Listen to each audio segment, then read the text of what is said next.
there is a special request from my side that during the full Dawah training program, please don't ask certain questions which will take the Dawah training program to a different tangent. For example, if you ask, what are your views about the Islamic State of Iraq and Syria? That requires us to discuss. This is a Dawah training program. Talk about Dawah. It may be indirectly related, I'm aware of it. If you want, we can discuss maybe for half an hour, have a session separate. But don't keep on adding everywhere. Any topic comes, okay, ask on that. Yes, you can ask me on actions. Is it right to kill innocent human being? Then I'll reply. And if we answer, we dais get taken into a different field and they want to trap us. We don't want this training program to be in a different angle altogether. How to reply them is a different technique, which you may have seen some of my tapes. But let's not, any of the sessions, ever in all these 33 days, discuss about particular people, especially about this. And we, unfortunately, we promote such things. And if those who have been on my Facebook, how many of you go to my Facebook regularly? 1, 2, mashallah. 1, 2, 3, 4, 5, 6, 7, 8, 9, 10, 11, 12, 13, 14, mashallah. 14 out of 19. Alhamdulillah, more than 70%. Did anyone read my post in the beginning of this year? It happened to be coincidental, exactly in the start of this year. 1 a.m., 1st January, somewhere close to 1 a.m., 2016, it was a post on the Facebook, that most of the Muslims unintentionally promote the anti-Islamic forces. Most of us Muslims unintentionally promote the anti-Islamic forces. For example, if I say that I am the President of USA, will you call me Mr. President? Or will you call me the President of USA? And the answer is no. The people or the media will either call me a liar or will call me a lunatic. So when the terrorists who kill innocent people in the name of Islam call themselves Islamic State of Iraq and Syria, why do we agree and call them with that name? Why do we agree that they are ISIS? Why do we agree that they are the Islamic State of Iraq and Syria?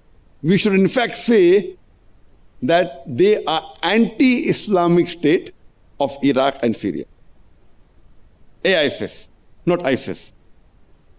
So if I tell in my innocence, ignorantly, that ISIS killed 10 Europeans who were innocent, that means I'm telling that Islamic State of Iraq and Syria killed 10 innocent people. That means I am promoting and I'm agreeing that Islam allows the killing of 10 innocent people. In fact, I should say the anti-Islamic forces of Iraq and Syria killed 10 innocent people. And unfortunately, not only the Western media, not only the general media, even the Muslim media repeats it. In no way does Islam promote terrorism. In no way does Islam allow the killing of innocent human beings. Allah clearly says in Surah Ma'idah chapter 5 verse number 32 that if anyone kills any innocent human being, whether Muslim or non-Muslim, unless for murder or for spreading corruption in the land, it is as though he has killed the whole of humanity. And if anyone saves any innocent human being, it is as though he has saved the whole of humanity. If anyone kills any innocent human being, it is as though you have killed the whole of humanity. So when Islam is so clear, and unfortunately, most of the dais also repeat that.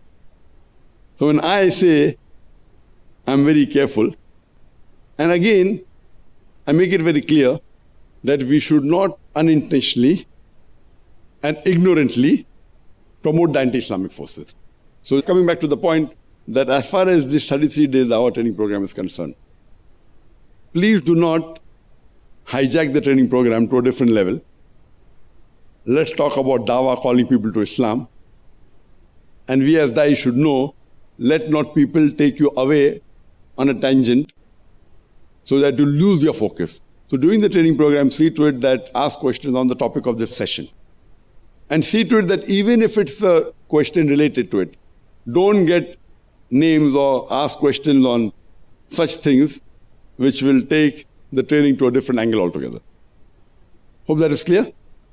Clear? MashaAllah. Point number 17. Every day, daily, post-training evaluation sheet will be given to you before the start of the first session.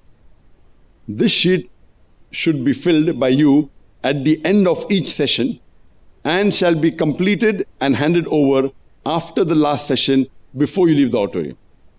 Every day, there will be a post-evaluation sheet given to you. Normally, it's given at the beginning of the first session. Did you receive it today? Yes. The reason we didn't receive because we didn't want people coming with papers inside. So inshallah, at the end of the first session, you'll get it. There's a post-evaluation sheet in which you have to give your rating and comments on each session. How was the session? Was it fruitful? Was it excellent? Very good, good, fair?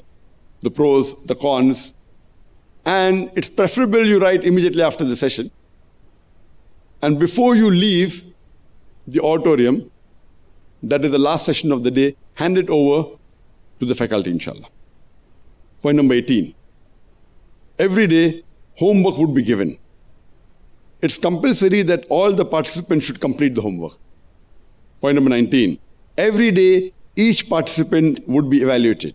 The major criteria for evaluation would be A. Techniques of public speaking. B. Structure and content of Islamic talks. C. Public lecture. D. Techniques of handling the question answer session. E. The debating skills. F. Names with meanings of the 114 surahs of the Quran. G. Memorization of the Quranic verses with translation helpful for dawah. H. Memorization of the verses of the Bible and Hindu scriptures which are helpful for dawah. I. A surprise. J.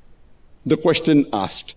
Even the questions you ask, there will be a note made, and we would like to know that depending on the question asked, the instructor can evaluate the passion of the participant, the intelligence level of the participant.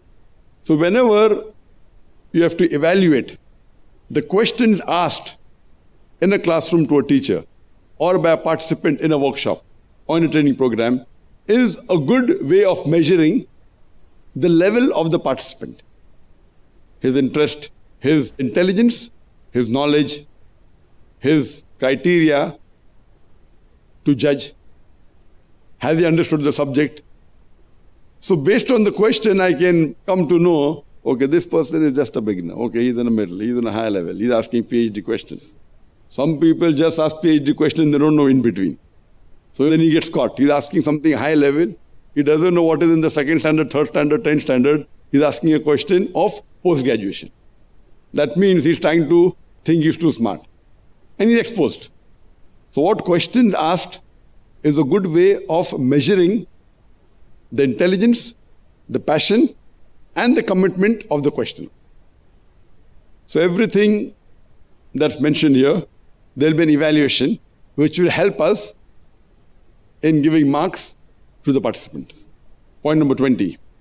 At the end of the International Dawah Training Program, a certificate of participation will be given to only those participants who attend all the 33 days of the training program without missing a single session or a part of a session. If any participant misses even few minutes of any of the sessions, he will not be given the certificate of participation. That's a very important point. The attendance is compulsory, and the completion certificate or certificate of participation will only be given to those participants who attend all the 33 days, all the sessions of the days, not missing even a few minutes. For example, one candidate from Saudi Arabia. The visa was delayed. It wasn't for his fault. He said, Inshallah, I'll try and come in the next 2 days. Even if I allow him to come, because he's coming late, he will not get the certificate of participation.